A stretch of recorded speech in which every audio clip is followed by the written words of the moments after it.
अध्यक्ष महोदय, आप नहीं। आज इस गरिमामयी सदन में मैं अपने सभी सम्मानित सदस्यों को लद्दाख की पूर्वी सीमाओं पर हाल में हुई गतिविधियों से अवगत कराने के लिए उपस्थित हुआ हूं।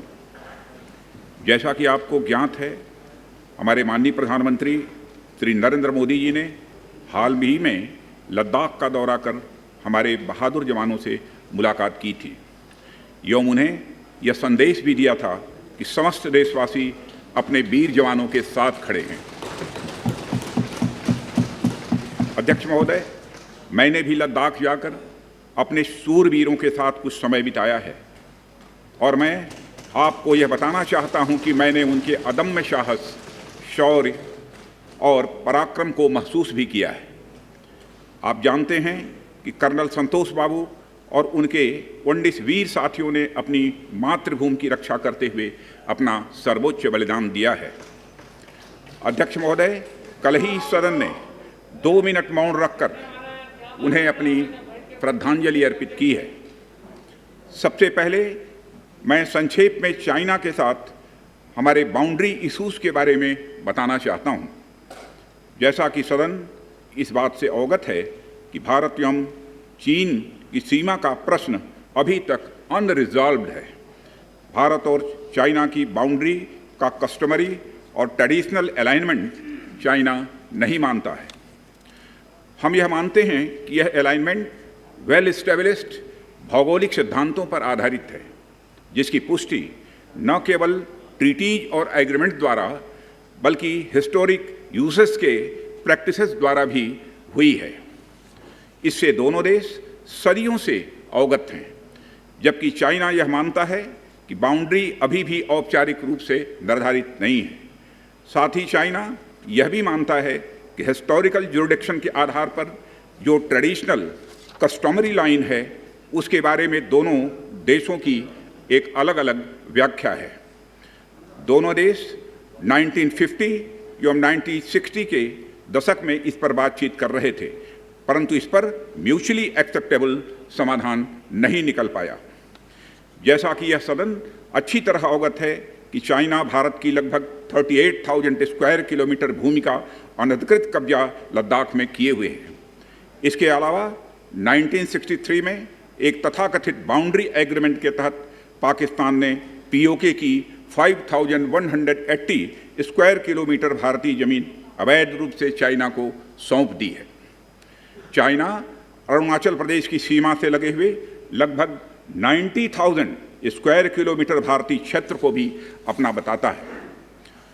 अध्यक्ष महोदय, भारत तथा चाइना दोनों ने औपचारिक तौर पर यह माना है कि सीमा का प्रश्न एक जटिल मुद्दा है, जिसके समाधान के लिए पेशेंस की आवश्यकता है तथा इस इशू का फेयर, रीजनेबल और म्यूचुअली एक्सेप्टेबल समाधान शांतिपूर्ण बातचीत के द्वारा निकाला जाना चाहिए। अंतरिम रूप से दोनों पक्षों ने यह मान लिया है कि सीमा पर पीस और ट्रैंक्विलिटी बहाल रखना बाइलेटरल रिलेशंस को बढ़ाने के लिए यह अत्यंत आवश्यक है। मैं यह भी बताना चाहता हूं कि अभी तक इंडिया चाइना के बॉर्डर एरियाज में commonly delineated line of actual control नहीं है और एलएसी को लेकर दोनों का परसेप्शन अलग अलग है। इसलिए पीस और ट्रैंक्विलिटी बहाल रखने के लिए दोनों देशों के बीच कई तरह के एग्रीमेंट्स और प्रोटोकॉल्स भी हैं। इन समझौतों के तहत दोनों देशों ने यह माना है कि एलएसी पर पीस और ट्रैंक्विलिटी बहाल रखी जाएगी, जिस पर एलएसी की अपनी अपनी रेस्पेक्टिव पोजीशंस और बाउंड्री क्वेश्चन का कोई असर नहीं माना जाएगा।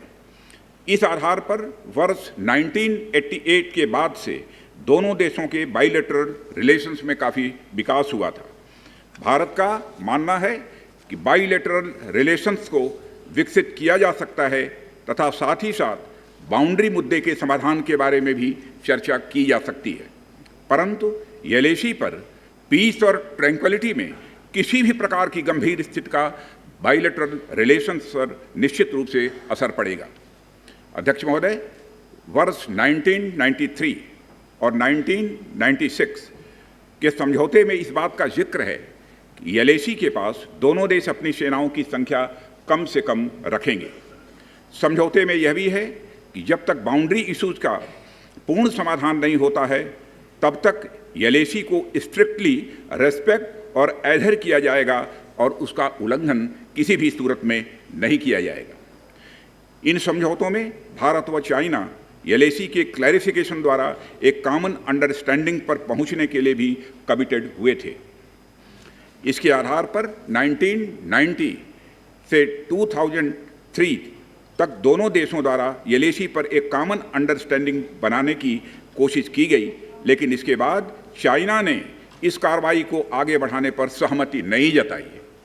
इसके कारण कई जगहों पर चाइना तथा भारत के बीच LAC परसेप्शंस में ओवरलैप है।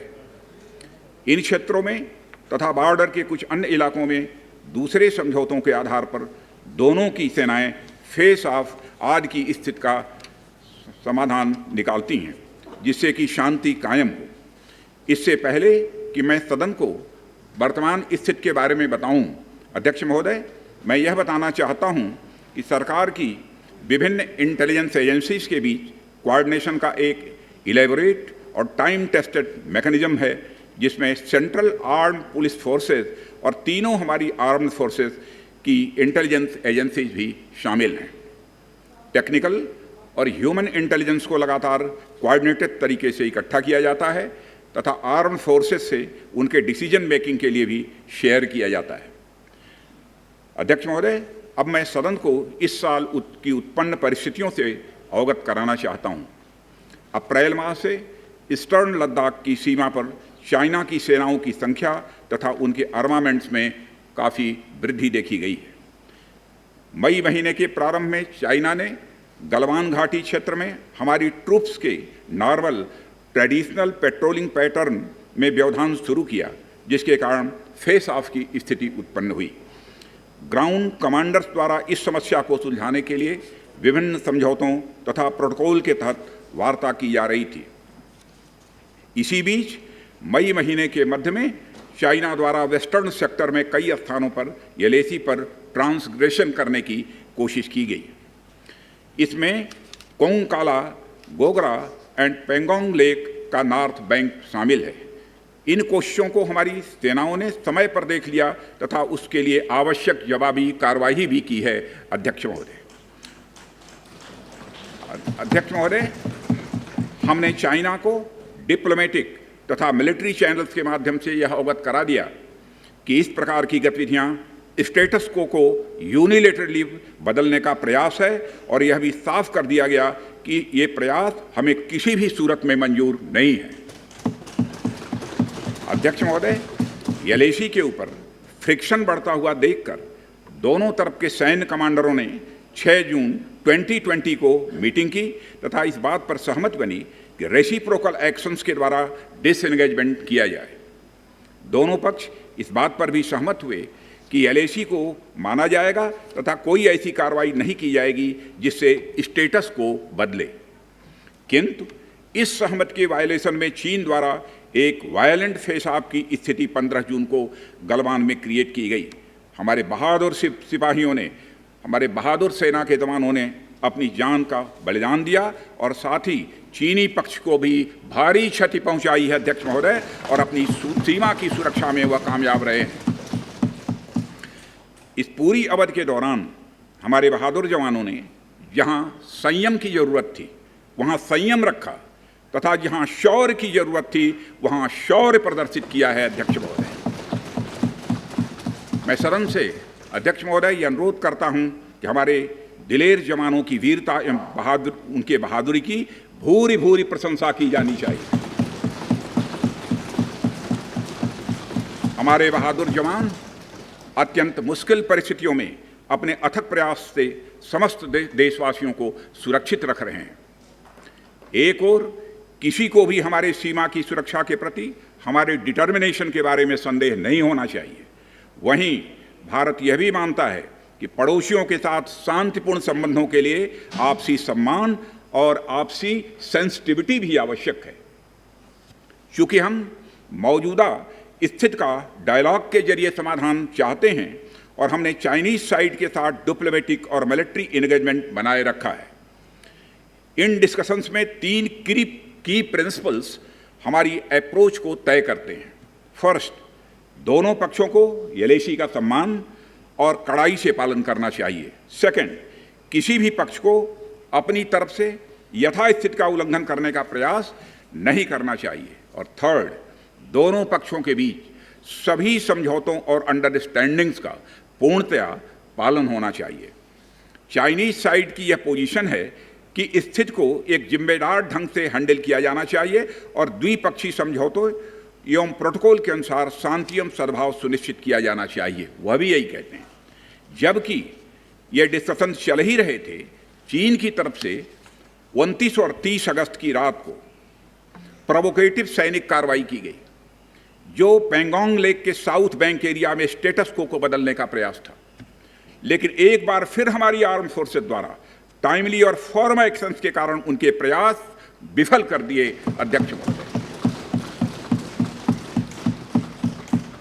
अध्यक्ष महोदय, जैसा कि उपर्युक्त घटनाक्रम से यह स्पष्ट है, चीन की कार्रवाई से हमारे विभिन्न द्विपक्षीय समझौतों के प्रति उसका डिसरिगार्ड पूरी तरह से दिखता है। चीन द्वारा ट्रुप्स की भारी मात्रा में तैनाती किया जाना 1993 और 1996 के समझौतों का यह उल्लंघन है। एलएसी का सम्मान करना और उसका कड़ाई से पालन किया जाना सीमा क्षेत्रों में शांति और सद्भाव का आधार है और इसे 1993 एवं 1996 के समझौते में स्पष्ट रूप से यह स्वीकार भी किया गया है। जबकि हमारी आर्म्ड फोर्सेस इसका पूरी तरह से पालन करती हैं। चाइनीज साइड की ओर से ऐसा नहीं हुआ है। उनकी कार्रवाई के कारण एलएसी के आसपास समय समय पर फेस ऑफ्स और फ्रिक्शंस भी पैदा हुए हैं। जैसा कि मैंने पहले भी उल्लेख किया, इन समझौतों में फेस ऑफ की स्थिति से निपटने के लिए विस्तृत प्रोसीजर्स और नॉर्म्स भी निर्धारित हैं। तथापि इस वर्ष हाल की घटनाओं में चाइनीज फोर्सेस का वायलेंट कंडक्ट सभी म्यूचुअली एग्रीड नॉर्म्स का पूरी तरह से उल्लंघन है। अभी की स्थिति के अनुसार चाइनीज साइड ने एलएसी और अंदरूनी क्षेत्रों में बड़ी संख्या में सैनिक टुकड़ियां और गोला बारूद मोबिलाइज किया हुआ है। पूर्वी लद्दाख और गोगरा और कोंकला और पेंगोंग लेक का नॉर्थ और साउथ बैंक पर कई फ्रिक्शन एरियाज हैं। चीन की कार्रवाई के जवाब में हमारी आर्म्ड फोर्सेस ने भी इन क्षेत्रों में उपयुक्त काउंटर डिप्लॉयमेंट्स किए हैं अध्यक्ष महोदय, ताकि भारत के सिक्योरिटी इंटरेस्ट को पूरी तरह से सुरक्षित रखा जा सके। अध्यक्ष महोदय, मैं सदन को आश्वस्त रहना चाहिए कि हमारी आर्म्ड फोर्सेस इस चुनौती का सफलतापूर्वक सामना करेंगी और हमारी आर्म्ड फोर्सेस साथ ही साथ जिस प्रकार की उनके द्वारा आज भी कार्रवाई की जा रही है, जिस प्रकार से सीमा की रक्षा की जा रही है, हम सबको हमारी आर्म फोर्सेस के ऊपर गौरव है अध्यक्ष महोदय, गौरव की अनुभूति होती है। अभी जो स्थिति बनी हुई है उसमें सेंसिटिव ऑपरेशनल इश्यूज शामिल हैं, इसलिए मैं इस बारे में ज़्यादा ब्यौरा का खुलासा यदि करना चाहूँ तब भी नहीं कर सकता हूँ अध्यक्ष महोदय। यह हमारी एक सीमा है और मैं आश्वस्त हूँ यह सदन हमारी इस सेंसिटिविटी को भी समझेगा। और अध्यक्ष महोदय, मैं कोविड-19 के चैलेंजिंग समय में हमारी आर्म्ड फोर्सेस और आईटीबीपी के तेजी से डिप्लॉयमेंट हुई हैं और उनके प्रयासों को एप्रिशिएट किए जाने की ज़रूरत है। और यह इसलिए भी संभव हुआ है क्योंकि सरकार ने पिछले कुछ वर्षों में बॉर्डर इंफ्रास्ट्रक्चर के विकास को काफ़ी अहमियत दी है। सदन को जानकारी है कि पिछले कई दशकों में चीन ने बड़े पैमाने पर इंफ्रास्ट्रक्चर एक्टिविटी शुरू की है, जिनसे बॉर्डर एरिया में उनकी डिप्लॉयमेंट क्षमता भी बढ़ी है। इसके जवाब में हमारी सरकार ने भी बॉर्डर इंफ्रास्ट्रक्चर के विकास के लिए अपना काफ़ी बजट बढ़ाया है, जो पहले से दोगुना से भी अधिक है। इसके फलस्वरूप बॉर्डर एरियाज में काफ़ी रोड्स और ब्रिजेज भी बने हैं। इससे न केवल लोकल पॉपुलेशन को जरूरी कनेक्टिविटी मिली है, बल्कि हमारी आर्म्ड फोर्सेस को बेहतर लॉजिस्टिकल सपोर्ट भी मिला है। अध्यक्ष महोदय, इसके कारण वे बॉर्डर एरियाज में अधिक अलर्ट रह सकते हैं और ज़रूरत पड़ने पर बेहतर जवाबी कार्रवाई भी कर सकते हैं। आने वाले समय में भी सरकार इस उद्देश्य के प्रति पूरी तरह से कमिटेड रहेगी, यह मैं सदन को आश्वस्त करना चाहता हूँ। आदरणीय अध्यक्ष महोदय, मैं इस बात पर बल देना चाहूँगा कि भारत हमारे बॉर्डर एरिया में मौजूदा मुद्दों का हल शांतिपूर्ण बातचीत और कंसल्टेशन के जरिए किए जाने के प्रति कमिटेड है। इस उद्देश्य को पाने के लिए मैं अपने चाइनीज काउंटर पार्ट से 4 सितंबर को मॉस्को में मिला और उनसे हमारी इन डेप्थ डिस्कशन भी हुई। मैंने स्पष्ट तरीके से हमारी चिंताओं को चीनी पक्ष के सामने रखा, जो उनकी बड़ी संख्या में ट्रूप्स की तैनाती और उनका एग्रेसिव बिहेवियर और यूनिलैटरल स्टेटस को बदलने की कोशिश से रिलेटेड था। मैंने यह भी स्पष्ट किया कि हम इस मुद्दे को शांतिपूर्ण ढंग से हल करना चाहते हैं और हम चाहते हैं कि चीनी पक्ष हमारे साथ मिलकर काम करे। वहीं हमने अध्यक्ष महोदय यह भी स्पष्ट कर दिया कि हम भारत की सॉवरेनिटी और टेरिटोरियल इंटीग्रिटी की रक्षा के लिए पूरी तरह से डिटरमिन्ड हैं। इसके बाद मेरे कोलीग विदेश मंत्री श्री जयशंकर जी भी 10 सितंबर को मॉस्को में चाइनीज विदेश मंत्री से मिले। दोनों एक एग्रीमेंट पर पहुंचे कि यदि चाइनीज साइड द्वारा सिंसियरली और फेथफुली एग्रीमेंट को इम्प्लीमेंट किया जाता है तो कंप्लीट डिसएंगेजमेंट प्राप्त किया जा सकता है और बॉर्डर एरियाज में शांति स्थापित हो सकती है। अध्यक्ष महोदय, जैसा कि सभी सम्मानित सदस्यों को जानकारी है कि बीते समय में भी चीन के साथ हमारे बॉर्डर एरियाज में लंबे स्टैंड ऑफ्स की स्थिति यह कई बार बनी है, जिसका शांतिपूर्ण तरीके से समाधान भी किया गया था। हालांकि इस वर्ष की स्थिति, चाहे वो ट्रूप्स की स्केल ऑफ इन्वॉल्वमेंट हो या फ्रिक्शन पॉइंट्स की संख्या हो, वह पहले से बहुत अलग है। फिर भी हम मौजूदा स्थिति के शांतिपूर्ण समाधान के लिए पूरी तरह से कमिटेड हैं। इसके साथ साथ मैं सदन को आश्वस्त करना चाहता हूं कि हम सभी परिस्थितियों से निपटने के लिए भी तैयार हैं।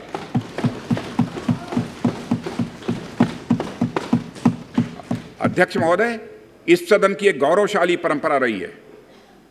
दोहराना चाहता हूं अध्यक्ष महोदय कि सदन की गौरवशाली परंपरा रही है कि जब भी देश के समक्ष कोई बड़ी चुनौती आई है तो इस सदन ने भारतीय सेनाओं की दृढ़ता और संकल्प के प्रति पूरी अपनी एकता और भरोसा दिखाया।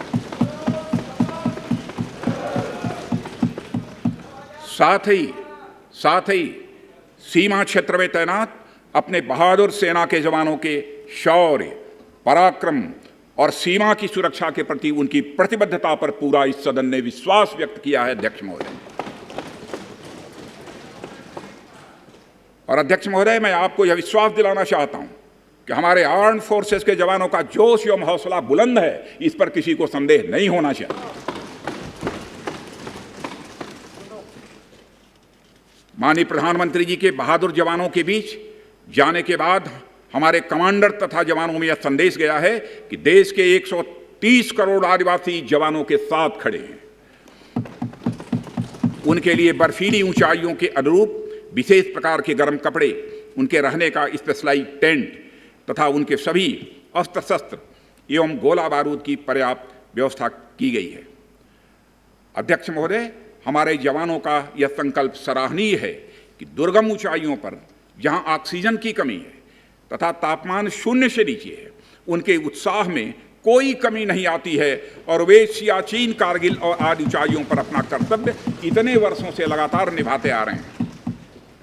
और अध्यक्ष महोदय, मुझे इस गौरवमयी सदन के साथ यह साझा करने में यह कतई संकोच नहीं है कि लद्दाख में हम एक चुनौती के दौर से गुजर रहे हैं और मैं इस सदन से यह आग्रह करना चाहता हूं कि हमें एक रेजोल्यूशन द्वारा पारित करना चाहिए कि हम अपने वीर जवानों के साथ कदम से कदम मिलाकर खड़े हैं। पूरा सदन अपने वीर जवानों के साथ कदम से कदम मिलाकर खड़ा है, जो कि अपनी जान की, अपनी जिंदगी की बगैर परवाह किए हुए देश की चोटियों की ऊंचाइयों पर विषम परिस्थितियों के बावजूद हमारी भारत माता की वह रक्षा करते हैं। यह समय है जब यह सदन अपने सशस्त्र सेनाओं के साहस और वीरता पर पूर्ण विश्वास जताते हुए उनको यह संदेश भेजे कि यह सदन और सारा देश सशस्त्र सेनाओं के साथ है, जो भारत की संप्रभुता और अखंडता की रक्षा में लगातार जुटे हुए हैं। इन्हीं शब्दों के साथ अध्यक्ष महोदय, मैं अपना निवेदन समाप्त करता हूँ।